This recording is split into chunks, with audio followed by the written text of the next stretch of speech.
I'm back for 2025. We're talking about the Kingsman, bitch!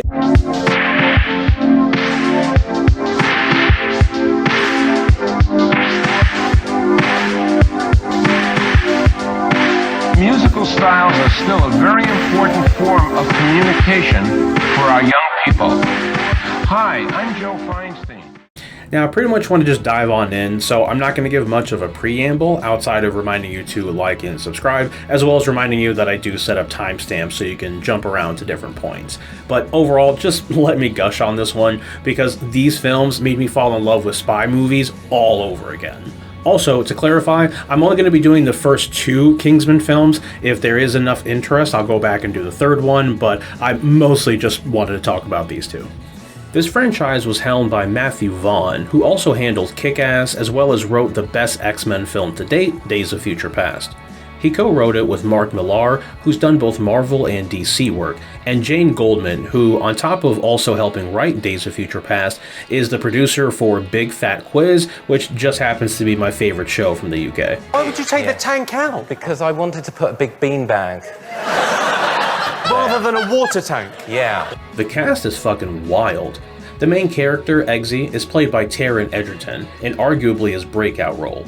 Now, he had done prior work to this, but this was his first real massive project. And this actually had a large hand in him being chosen for Rocket Man in 2019, given that he and Elton John got to know each other during the Golden Circle.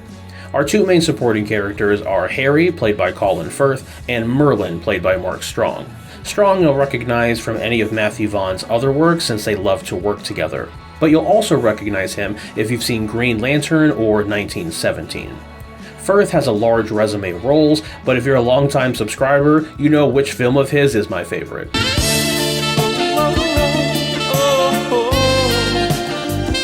The rest of the supporting cast is filled to the rafters with talent and charisma. Michael Gambon, Julianne Moore, Michael Caine, Samuel L. Jackson, Mark Hamill, Channing Tatum, Pedro Pascal, Jack Davenport. Jack Davenport is in this! You are without doubt the worst pirate I've ever heard of. A moment ago, I mentioned that Eggsy is the main character, but both Merlin and Harry are such monumental figures that it vastly becomes about all 3 of them rather than just Eggsy. So I do want to talk about all 3 of them before I get on to my other points. The Secret Service does a wonderful job of explaining why Merlin and Harry have a personal connection to Eggsy and are so willing to help him excel in the organization. Harry more so, since he's the one of the pair who has more of the emotional weight caring for Eggsy's dad, whereas Merlin is more bound by his overall duty and sense of honor. Eggsy grows up in a really hard situation, given that his mom is alluded to be a prostitute of some kind, and she mainly hangs out with a crew of gang members. So despite clearly being highly intelligent and capable, huge IQ, great performance at primary school. First prize, regional under-10s gymnastics 2 years in a row. Your coach had you pegged as Olympic team material. He's been trapped in a seemingly hopeless situation and is doing nothing more than surviving. But it's because of that survival that he learns some of the other skills that turn him into such an effective agent. His great driving, the sleight of hand, his social skills, all of these things put him in a league of his own when compared to the other initiates. It's helped him all the more by Harry acting as a mentor and father figure, giving him some incredibly important and wise lessons. If you're prepared to adapt and learn, you can transform. As Hemingway said, there is nothing noble in being superior to your fellow man. True nobility is being superior to your former self. Speaking of Harry, let me just say that he might be the best character in the series. He's kind, intelligent, skilled, he's a true gentleman. He keeps Eggsy in line, stands up to his superiors, and does all that he can to be his best self. Can't you see that everything I've done has been about trying to repay him? And that effort comes from a place of guilt because of losing his friend. He also gets the best action scenes in the films. Speaking of action, we will get there in a moment. Now, Merlin is also wonderful. Now, while not getting any real action scenes, he's shown to be incredibly intelligent, driven, and a true friend. While Harry is the emotional compass, Merlin is very much the logical compass. Everyone's dead! Gone! Do you even care? Pull yourself together. Remember your training. There's no time for emotion in this scenario. We follow the Doomsday Protocol. When that's done, and only then, you may shed a tear in private. even to the point of being totally fine with sacrificing himself for the sake of winning the day.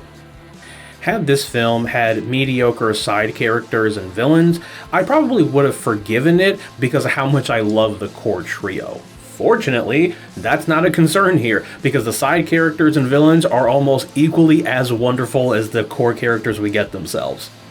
The two recurring side characters are Princess Tilda and Roxy. Roxy immediately shows herself to be a decent person by being the only one in the initiate program to actually learn Eggsy's name and stand up for him when he's picked on. She shows herself to be incredibly intelligent and capable of any task put before her, no matter the level of fear she's experiencing. And I really appreciate that they didn't attempt any sort of love angle with the pair. They're just good friends who look out for each other, and it's a damn shame they killed her off. I think having her and Eggsy be the main focus of the sequel could have been incredible. While Tilda doesn't get much time in the first film, she gets a lot of important moments in the second, which may not seem important, but do allow me to explain. Towards the start of the film, Eggsy finishes a mission and jumps into a sewer tunnel to get back home. He's absolutely covered in literal shit and wastewater, and she's still willing to go in for a kiss. You were really gonna do it? Yeah. What? Now that is true love right there. In the next scene, she's shown hanging out with his friends in relaxed clothes, joking, drinking, and smoking. Now, this is someone who comes from royalty and the highest of class, and it's actually really nice to see that she is arguably happier when she's in this environment. She also does the absolute sweetest thing in the world.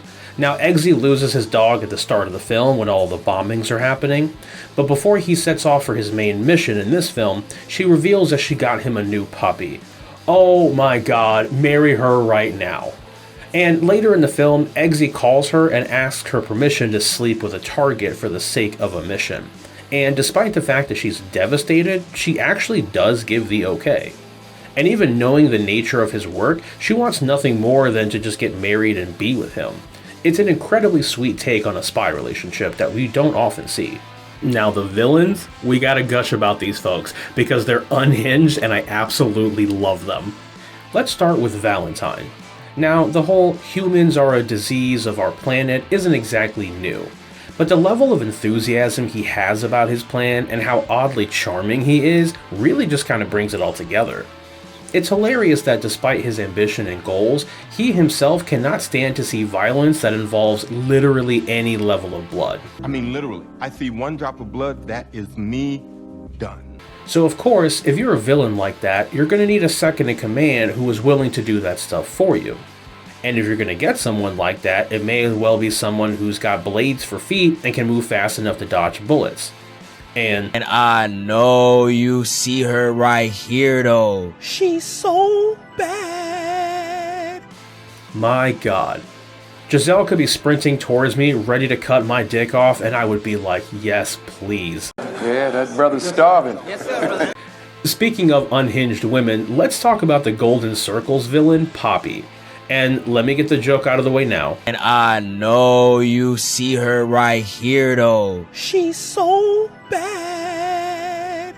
This is a woman who has built an entire drug empire, has access to the most advanced cybernetic tech on the planet, and demands total loyalty by having people get tattoos made of gold and making them eat burgers made of the people who defied her. Who is moving like this? She's more terrifying than Voldemort. You'd think I'd have enough to gush about at this point. Absolutely not. But every supporting element of these films does nothing but elevate the quality. The music was done by Henry Jackman, who helped score Kung Fu Panda, The Dark Knight, Rango, and Gravity Falls. The fact that, much like Mad Max Fury Road, their action scenes always use center frame, so you can follow the action regardless of what's actually happening in any given cut. We can also talk about the drip. The drip, come on, be so for real right now. It's incredible. And also, you look me in the eye, and you tell me that you get a "you should come over" text, and tell me you're not gonna come running like this. God damn, do I love these movies. They're just a great time all around. And now that I've gotten the bulk of that out of my system, it's my favorite time. Stop the presses!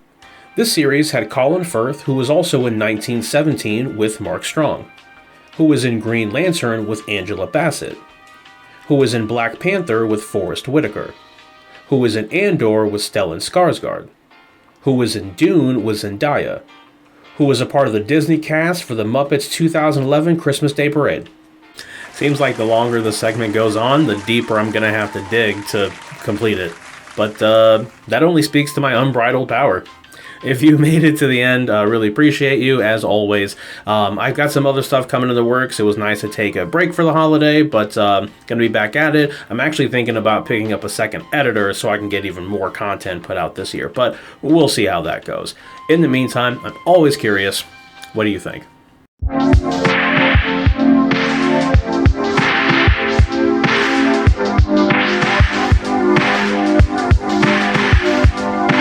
Musical styles are still a very important form of communication for our young people. Hi, I'm Joe Feinstein.